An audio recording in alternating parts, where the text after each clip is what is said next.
welcome back to my channel. My name is Becca and I like to talk about budgeting, finances, all things money here on my channel.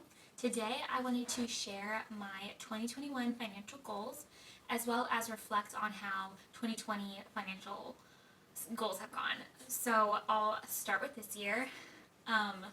The biggest thing that happened for me this year was that I got married. As you can see in this picture behind me, that is my husband Jared and I at our elopement in the Aspens in Colorado. It was beautiful and it was everything I'd hoped for. It wasn't our initial plan. We were supposed to elope in Paris in March, and that didn't happen. And we made a backup plan to go to St. Lucia, and that didn't happen either. So we ended up in Colorado instead, and we got married on March 21st.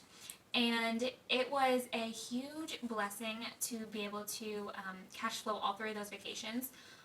Obviously, we didn't get to take all three, and we actually got travel credits back for the two we didn't take, but planning a wedding is stressful enough, and not having the added stress of how we were going to pay for it made everything so much easier.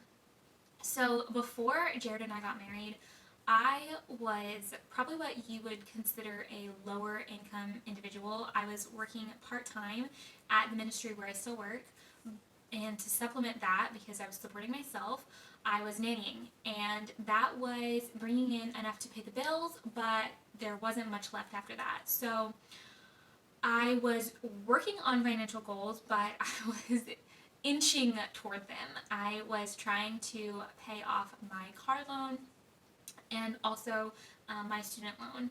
Those are my only two debts, but it was really important to me to pay those off as soon as possible.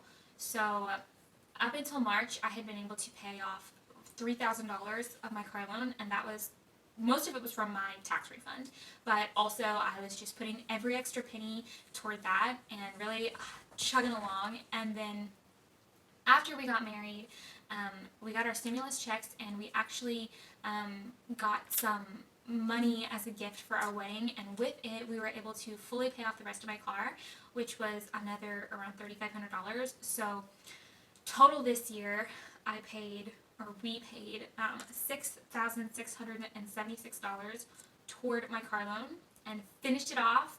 I got it at the end of 2018, and the loan was for $10,000, so I paid like $4,000 in 2019, but the lion's share of it in the first 3 months of the year. And that just shows like how much things change when you get married. I feel like as a lower income individual, like, it completely changes the game, and we've been able to do so much because of it. We also, our biggest financial goal of this year is that we bought a house. We hadn't planned on it, and that's a whole long story, and I've definitely talked about it before, so I won't go into that again. But we purchased a home in September, kind of out of the blue, and we were able to come up with the money just from our checking account and from savings for a down payment on that. We don't currently live in it yet. We will move in March, but that was a huge blessing for us, and a really important step towards financial stability and building towards financial independence. So that was really exciting. Because of that, though, it did kind of slow down the second goal that I had been starting after the car payoff, which was my student loan. I had about $20,000 in student loan debt from undergrad, and I was paying it off, and I have so far this year paid off $4,050, meaning that total this year I've paid, I have it written on a little sticky note, $10,723.73 towards debt, which is so much money to me. It feels like so much. That's 1/3 of my total debt. So it's been a really great year, and it's not even over yet. I still haven't made my big end of the month payment for December, so you'll see that in my December wrap-up video. But I am just so amazed that we've been able to accomplish that, and it's been super great.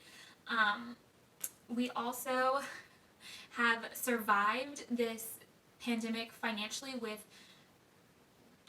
hit income for months at a time when I wasn't working full-time, and he's self-employed, and he wasn't making 100% of what he normally makes during the pandemic, or like during the early months. And so it's been kind of a struggle, but I am so thankful that we were able to still do everything that we've done. I know that not everyone has been able to do that, and that this year has been so just difficult for people for so many reasons, and I'm so sorry if it's just affected you financially, emotionally, physically, and my heart goes out to you. You're in my prayers every single day, and I just pray that 2021 will be better. I am so hopeful for a great year next year, coming out of just kind of this very meh year. And I have some big goals for next year. So my biggest one is to finish paying off my debt. So I have about $15,000 in student loans left, and I have made like a skeleton budget for 2021, and I'm pretty sure that if we made what we made this year, I could definitely finish paying off my loans by next October. But I want to stretch myself even further, and so my stretch goal is that we'll pay them off by July. That would be ideal, because then we could start working on other financial goals. So my next goal for next year is to be able to finish filling out our emergency fund. Right now we have $5,000 saved, but I'd like to double that and have $10,000 saved in an emergency fund, in addition to the $3,500 buffer that we keep in our checking account. Together, those will equal over 4 months of expenses for Jared and I. More like 5 of like if we were bare bones budgeting, and that will just be a huge just stress reliever for me, because since Jared's self-employed and his income is not always steady, as we've definitely seen this year, I think it would be just very wise for us to have more saved, and just give us some peace of mind. And then after we've hit that goal, I think we'll still contribute just a little bit every month to that, just to keep building it up.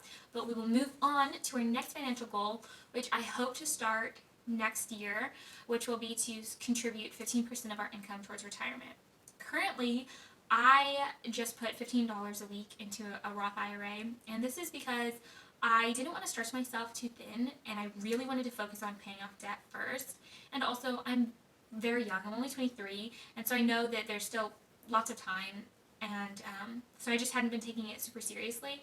But I really want to, because I want to plan for just a good retirement and be able to not have to worry about money forever. And then, so those are my 3 big financial goals. For next year, I also want to just cash flow house renovations for our new house. It's not, we don't have anything super big that we want to accomplish right away, but there are a lot of little cosmetic things that we'd like to change and just make more to our liking. And I know that those things add up so quickly that I wanted to just make sure that we can start working on those things while still like working within our budget. And then I think next year we are going to hit kind of a financial milestone.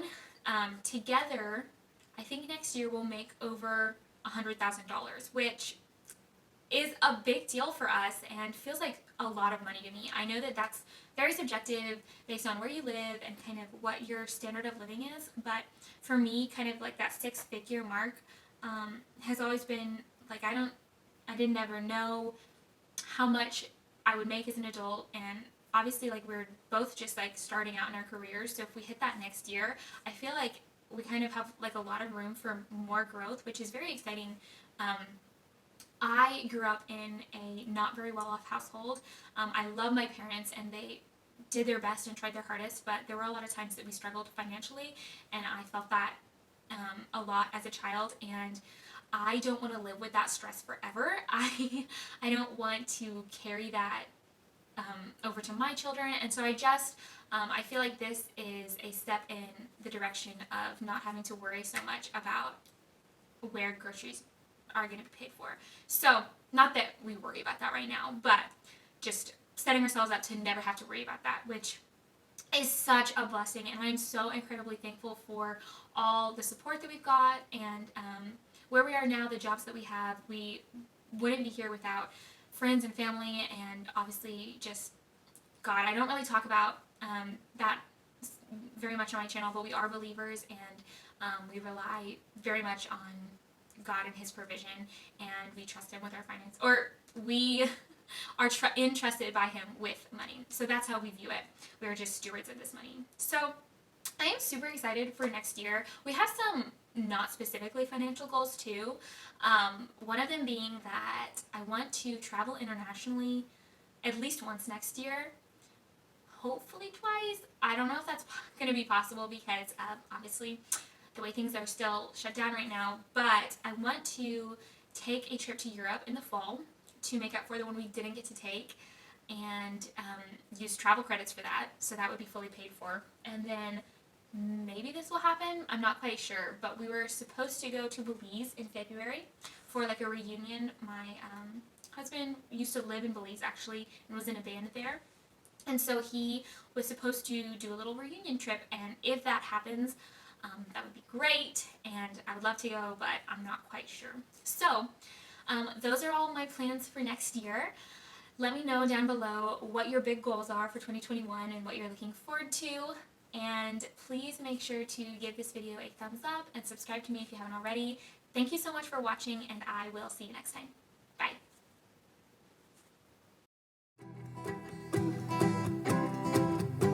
Find myself on that old familiar pathway that leads me down that same old beat. But every day I find I'm leaving empty with water.